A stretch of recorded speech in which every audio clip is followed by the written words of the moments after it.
lost you guys on the lower deck, which I kind of had a feeling that was going to happen.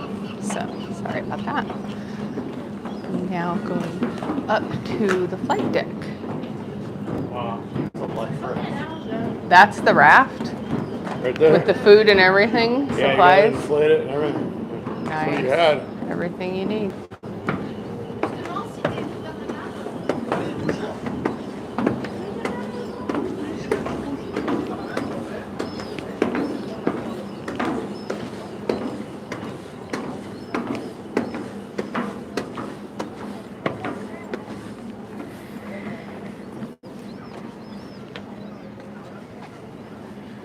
All right, let me flip you around. There we go.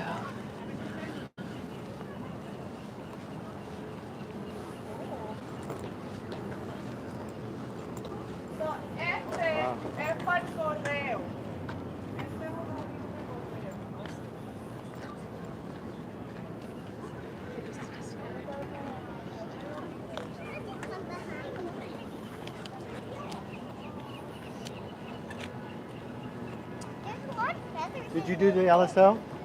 LSO? Over there.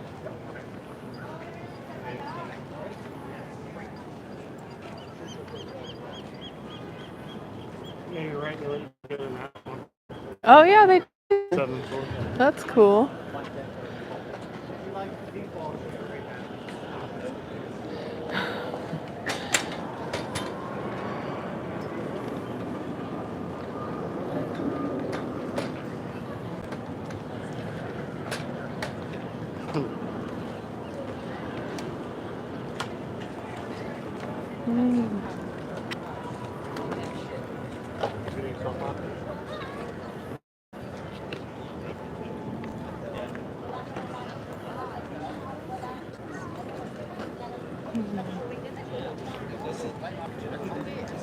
Oh, they got the helicopters too.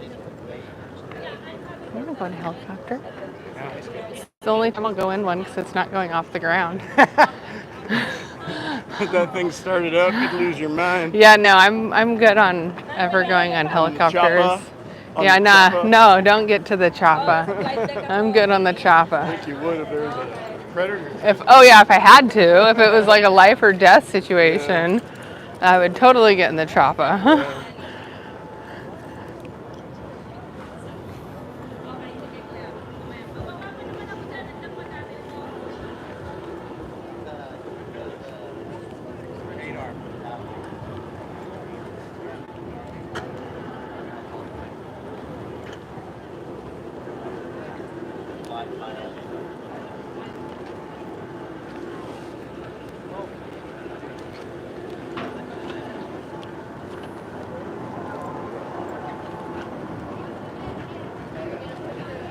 Yeah. This is your runway. This is all you have. It's so small, and then like look at how flimsy these little blades are. It's like flapping. It's crazy to think that that little propeller gets it up in the air.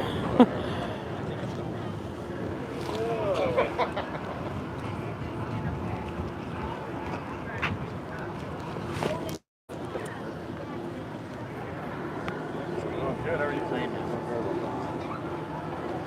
You guys get up to the island tour yet? No, not yet. So the line starts, you see where the lady is coming from the red shirt over there? Yeah. On the other side of the island is where the line forms up. And you see the guy with the red t-shirt, he takes you up there, that's the captain's bridge. And over here, this outcropping is primary flight operations, takes you in there. It's the only guided tour on the ship, and it's seriously like a tourist thing. Okay. On the ship, the line, later in the day you go to along the line guys. I would do that earlier than later. And they take just like one by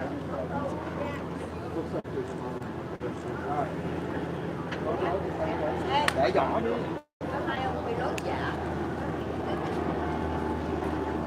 Đâu mất một cái túi. Đây cái túi này. Đấy là mình mang mấy cái túi à? 2 cái không? 3 cái 4 túi. Có một theo. Bây giờ anh chuột không anh chuột? Không. Anh chuột cái này đi anh. Có 2 ông pilot dạ. Chị nên ngồi cái ghế kia thấy. Oh. Hello, Mike Vollmer. Look at this, a great view out this window. Hai ông ngồi dạ. Để chụp cái tách đó mà. Thích ngồi ghế chụp cái gì? Không. Cái kiếng là đâu có lên bụng.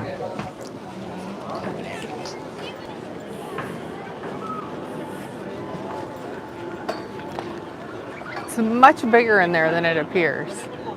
Okay, so where did you got the Alpha? Where are we going? Over here, like you can go up on the captain's deck. Oh, okay. Yeah, I want to go to the And it captain's said that deck. That line over there gets huge, so now's the time to go. Oh, good. Okay, we got the Alpha. We got the Alpha.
Yeah.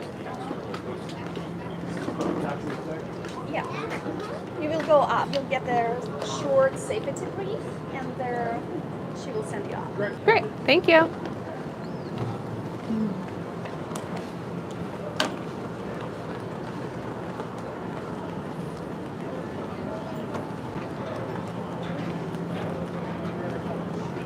Imagine you're jumping off this with a light. Right. It's going down. Right. Well, like the crew member that jumped off of the cruise ship. Yeah. Break all your bones You would and then break- drown definitely because you break a can't leg. swim. Yeah, definitely break a leg. This is a good panoramic view. Yeah, it's cool. Airport right there. Yeah, last time we were down here, we had an Airbnb that was over on that side, but so close to the airport, it was like every few minutes there was airplanes flying overhead. Like in this part, you don't hear the airport as much, but on that side you do. Yes. Cause see, they're like take off and land over on that side.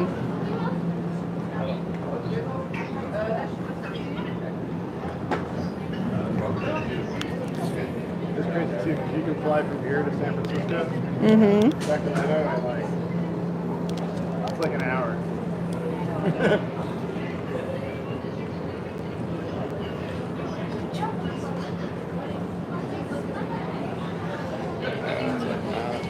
It's like, look at how high up even it continues. Yeah. I wonder how high up they take us. They take us. To the top? Yeah. Oh, that'll be fun. Yeah. We'll see. I might lose service again. This line gets to be huge. Yeah, I bet. Well, I'm glad we're getting in early because I've never done this part.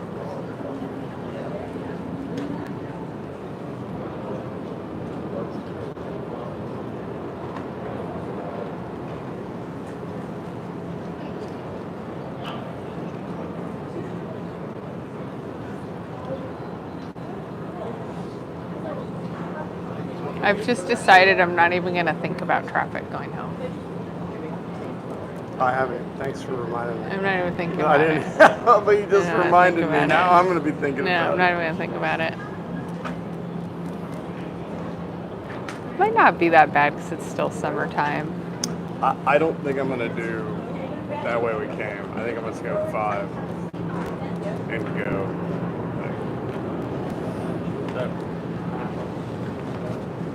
Yeah, that way we came did Was not awful. seem like the most efficient way. We're not off-roading.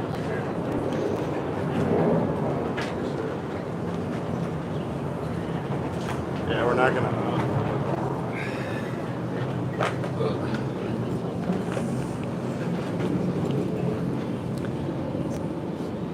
I am going to wait for the rest of the individuals. They decide they want to join up. How is everybody this morning? Enjoying your visit so far? Yes. Have you been lost yet? Not yet, but we're gonna try. We've reconstructed some areas, you know, for our purposes, but when the ship was built, when the ship was active, there were 2,000 compartments. Wow. So, yeah, there's lots of opportunities. Welcome. You are here for the island tour. This is our island. Okay. It is not a tropical island that we're going to take you out to today. I'm sorry, but this is it. Within the island is primary flight control, the chart room, and the navigation bridge. So this really is our command center.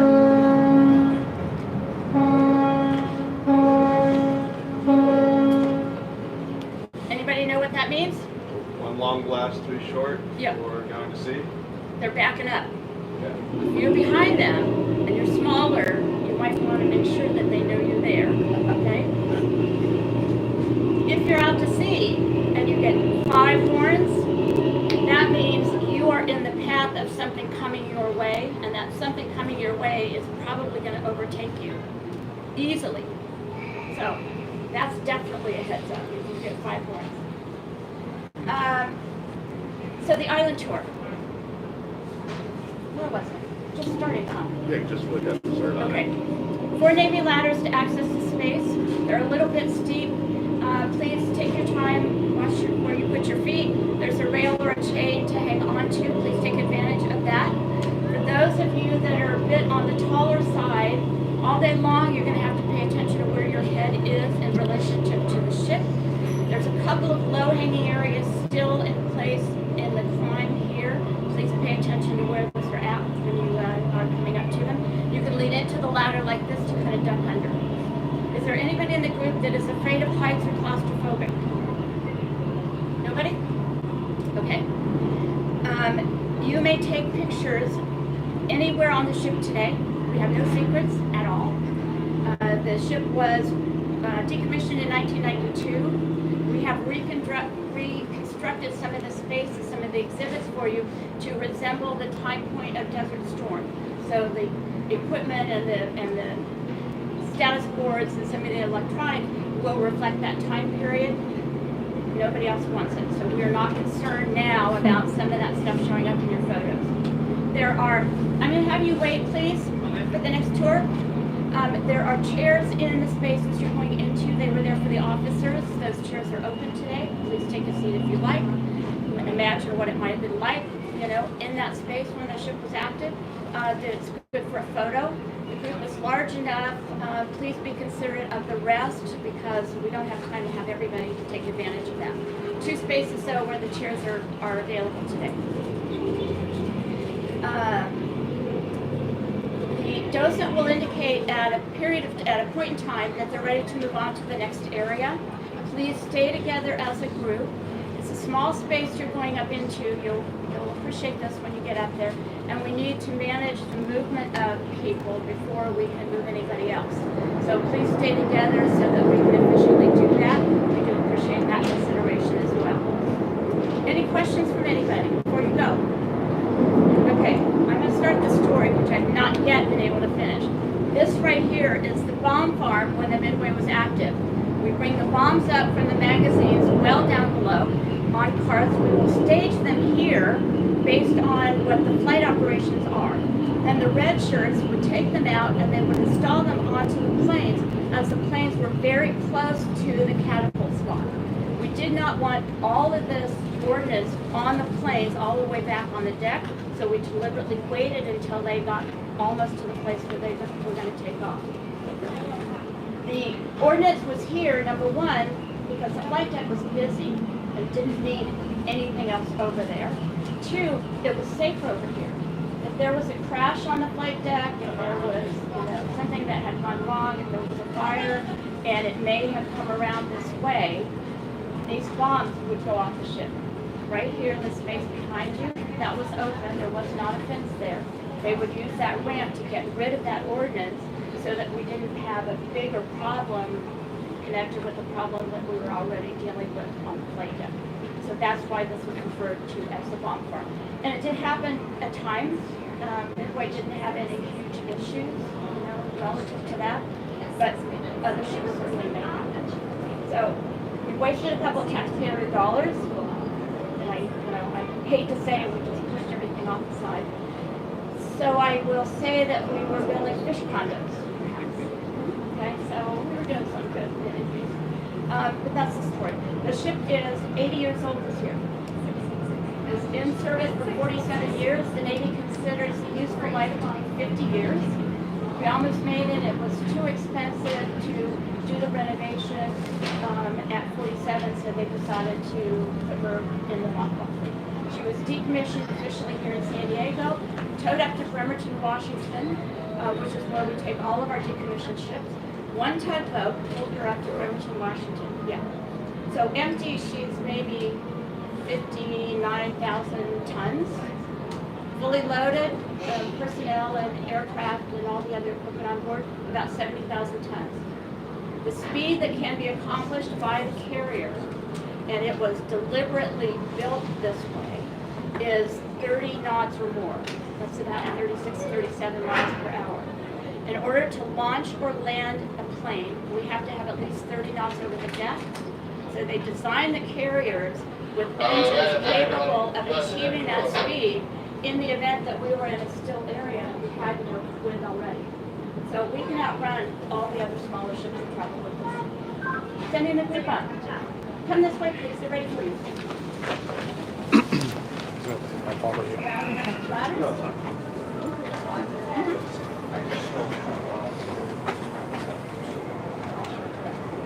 Yeah, we're good.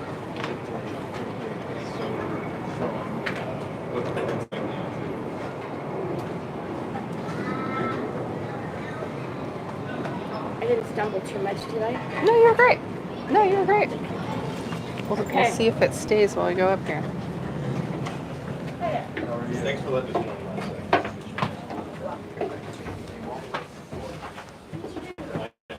Alright, hopefully we don't lose service, guys. Hello, Postman.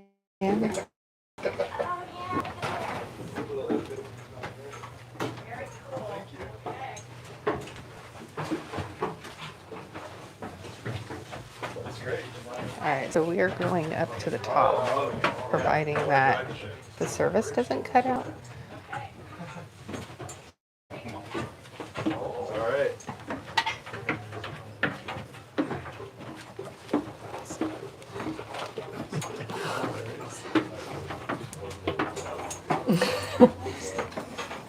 Do you think they'll let us slide down to leave?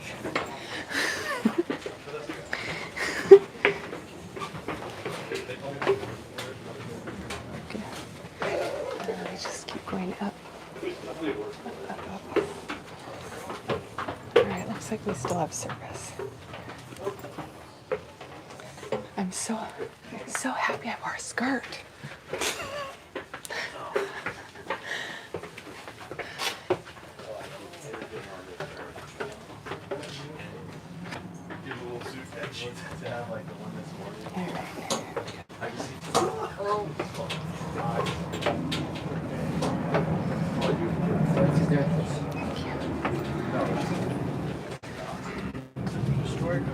Oh, did we make it? We made it! All downhill from here. All downhill for. Do we get to slide down? If you choose, If I we- don't think it's a good idea though. Yeah. This is so cool. Okay, it's very long. Take a picture of all. How are you? Thank you. Come on.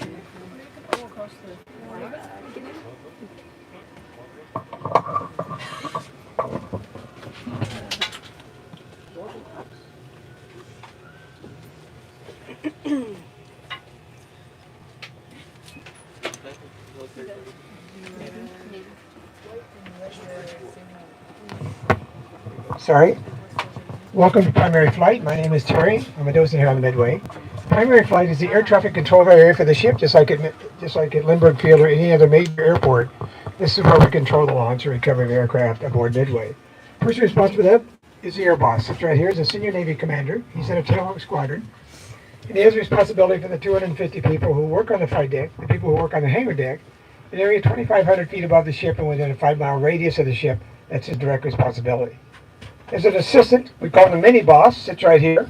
We don't call him short. We don't call him mini because he's short. We call him mini because he's in training to become the air boss. And after a year's time, he fleets up and takes the air boss's job. 2 high stress, highly responsible jobs. Nothing for them to spend 8 or 10 hours a day in these chairs, depending on the flight schedule. One of the things that we rely on is this board. It's called a launch status board. It swings around. It's on a hinge, so they can see it over their shoulder at a glance. So for each of the launches, and there might be 8 or 10 depending on the flight schedule, the side number of the aircraft, the pilot's name, and the mission that the pilot is on. The names that are currently on the board are missing in action, killed in action, and POWs from the Vietnam era. One really interesting aspect of this board, among other things, is the young man who wrote on it wrote backwards with a grease pencil, so it could be read from the front. And he got so good at it that when he wrote home to Mom to tell her how things were going at sea, she had to take the letter-rated and hold up in the bathroom mirror, if you know what I'm saying. Along the window here, we have a series of boxes, and inside each box is a manual, a technical manual called the NATOPS manual. The people that stand along the window here are junior officers from each of the squadrons and has an airplane airborne. The reason here is very simple. If, in fact, we have a problem with an airborne airplane, it's entirely possible the boss and mini boss may not have flown that kind of airplane that's having up an issue. But we have someone current in the airplane standing right here. So the boss would turn and say, we have a problem, what's the answer to the problem? If they don't know off the top of their head, they have a manual that can quickly look up the answer, pass it to the boss, who passes it to the aviator airborne, so we get the flight crew and the aircraft safely back aboard Midway. Several other people work in this space. One's operating this device. This is a monitoring device. Down on the flight deck, we have 3 what we call resting gear cables or cross-sec pennants. Those cables are designed to catch the tail hook of the aircraft coming aboard and bring it to a complete stop. Underneath each of those cables is what we call an arresting gear engine. It's an elaborate system of pulleys and cables. But 1,400 feet of cable, as a matter of fact. A very large cylinder filled with glycol with a plunger going through it and a valve that we can adjust to let the flow of glycol out of that system commensurate with the amount of resistance necessary to stop an airplane that weighs 40 or 50,000 pounds and 340 feet. So if you're up here in primary flight, you might hear something like this. Phantom Ball 5000. Phantom's an F4. This is an F4 right down to F4 Phantom. Ball means on glide slope, and 5,000 means I have 5,000 pounds of fuel in my airplane. That tells the people in the resting gear engine what kind of airplane is coming aboard and how much fuel they have on board. So it should hear that information said pass to the air boss, so we have assurance that we have the right setting in place because we have 8 or 9 different kinds of airplanes coming aboard the ship. The other person operates this device. This device is connected to what we call the Fresnel lens. The lens itself is on the port side of the ship over here. But this is what it looks like. This is what it does. It projects a beam of light. We call it the ball. That is the glide slope that the pilot's flying down. So what he's trying to do, the object of the exercise here, is to keep the ball centered on the green reference grid. If he's above it, he's got to take power off the airplane. If he's below it, he's got to add power. If he gets to this bottom quadrant, it's going to turn red. That's a warning sign to him. And he's going to hear in his headset from the landing signal officer, wave off, wave off, wave off, because he's in too low, too close. Puts himself, his aircraft, and everyone on the flight deck at risk. But assuming for a moment that he's on glide slope, the first thing he does the moment he touches down is to go to full power, because if he misses the cable should have to break, which is a very rare thing. He has to have enough end speed to get airborne, get back in the pattern, and come back and try it again. So all this does is set the distance between the pilot's eye and the tail hook on a variety of different size airplanes we have on board. At this moment, we're going to move on up to the chart room, so just follow me if you would, please.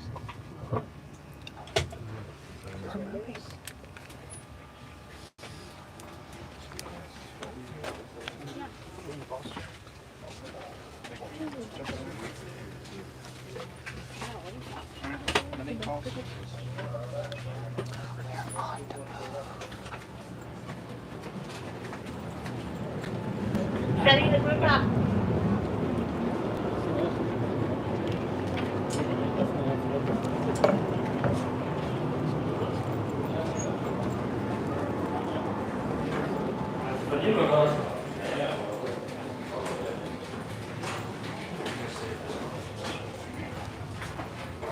We're going down. We're going down.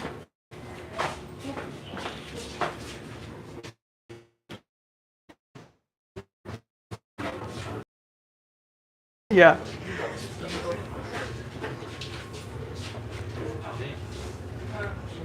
I made my pretty little toes. I picked the perfect day to wear a dress, you guys. Perfect day to wear a skirt. All right. We made it. We made it. We made it. Let's get it back to I'll come over here. All right. Yes. Casually, sunglasses. You lost him? No, the guy behind me. Oh no. Being able to see ocean water until 70 degrees. Yeah, right. That's quite What a an anomaly, huh? Yeah. Where are you from? I grew up in Miami, but I've been out here for 14 years. Came out here in the 80s. I couldn't believe it. Yeah. Walking around with a t-shirt in December, right? You stationed in North Island? I was actually in Okay. Trying to troubleshoot it right now. Well, welcome to the chart room, home of the navigator. The navigator, like the boss and many bosses, the senior Navy commander. He's head of Tailhawk Squadron. He, along with his quartermasters, are here to help the captain navigate the ship. They tell the captain where we're headed, where we are at the moment, and where we've been, and they chronicle that information with a log. Now, the quartermaster in the Navy is unique because they are subject matter experts in navigation. The term quartermaster in any of the branches has to do with the supply corps. We use a lot of charts. This chart represented Yokosuka, Japan, where the ship is home ported for the last 17 of its 47-year service life. The USS Ronald Reagan was over there for many years. The George Washington was there. The George Washington just went back a couple months ago. This chart on the counter here represents San Diego Harbor, where we currently are anchored. And the chart over there in the case represents Subic Bay in the Philippines, which was a major R&R facility during the Vietnam era. I was over there on a 9-month cruise, in and out there 6 or 7 times. Huge base. QB side was where the air fuel was, and that's where the carriers came in. Subic side is where destroyers, cruisers, and smaller vessels came in and out. Not only was it an R&R facility, but also a repair facility as well. We use a variety of methods to navigate. The first one I want to talk about is what we use when we're coming into a port like San Diego. It's called piloting. We're using known object. I can see the tower in Lindbergh Field through that porthole. If you look at this through this porthole, you'll see the Coronado Bridge. So what we do is we give our quartermasters a headset. We put them on either side of the bridge. And on the command and mark, we take a line of position to that known object. 2 lines of position gives us a fix. 3 is even more accurate. We can be accurate within about 100 feet or so using that methodology. Now at night and bad weather, we use radar to supplement that information. The second method has been around for a long time. It's called celestial navigation. We use a device called a sextant. There's a picture of one right there, and there's actually a sextant in the case over there. The way it works is this: half hour before sunrise, half hour after sunset, and occasionally during the middle of the day. We use that sextant to measure the angle between a known heavenly body and the horizon. We do a mathematical calculation. We denote the time on some very accurate clocks called chronometers. And we can be accurate within 1 to 3 miles, even though we might be thousands of miles from the closest land. As time went on, electronics became more sophisticated. A method was developed called LORAN, or Long Range Aided Navigation, or LORAN, utilizing radio beacons to discern where we were. Before the ship was decommissioned in 1992, we put on here a primitive form of what we all know today as GPS. That device at the end of the counter looks like a microwave oven, was the early GPS on Midway, accurate within about 30 feet or so. Today you could probably get within 2 with your phone, with electronics being what they are. Last thing I want to mention before we leave here is this device on the bulkhead. It's called a fathometer. It's a fancy word, but what it is a device that measures in feet and fathoms the distance between the bottom of the keel and the bottom of the ocean. Why is that important? Here's why it's important. When we're coming in from the Pacific Ocean past Point Loma into the channel here, the water is about 50 feet deep. The keel of the Midway, as it floats through today, is 29 feet below the waterline. That is not a lot of margin for error. And the last thing that captain and navigator want to do is run aground. That can seriously shorten your career. So we use harbor pilots. The harbor pilot, we bring a harbor pilot along on to help our navigation crew, and we can safely bring the Midway, a size ship of 1,001 feet, into San Diego with no real issues. So at this moment, we're going to move on up to the navigation bridge. So just follow through, please.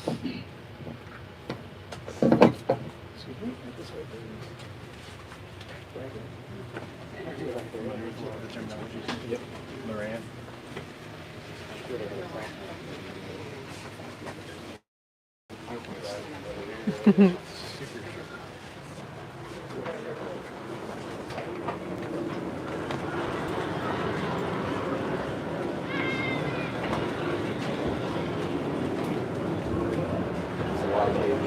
Training aircraft like that.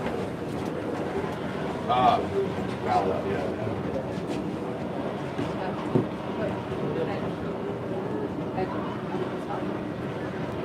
This is the Validate. This is a device we use to take a sighting on the bridge or on the tower. Lindbergh Field's got a headset on, talking to his counterpart in the sharp. On down, folks. Down.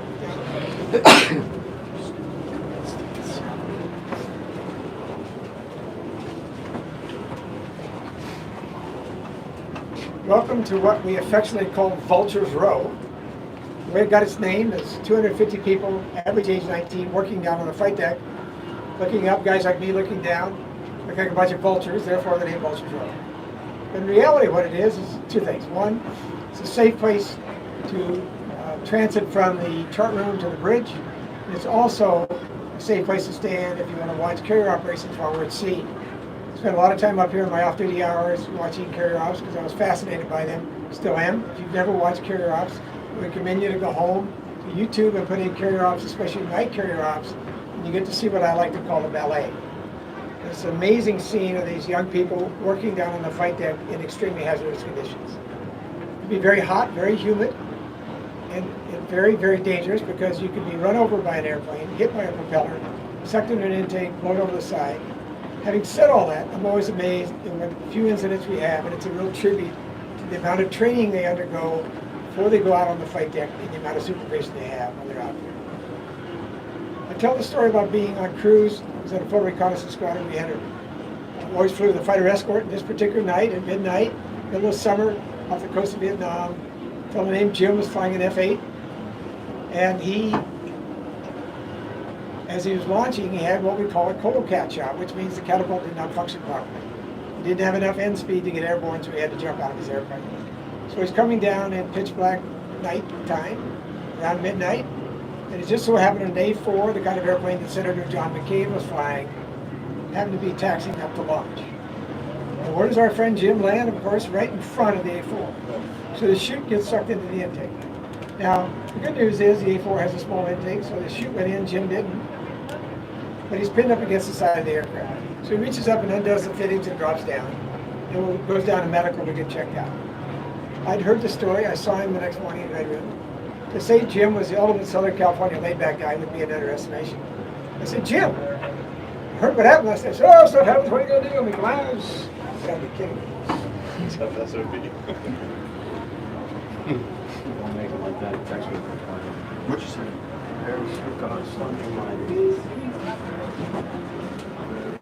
Oh, there.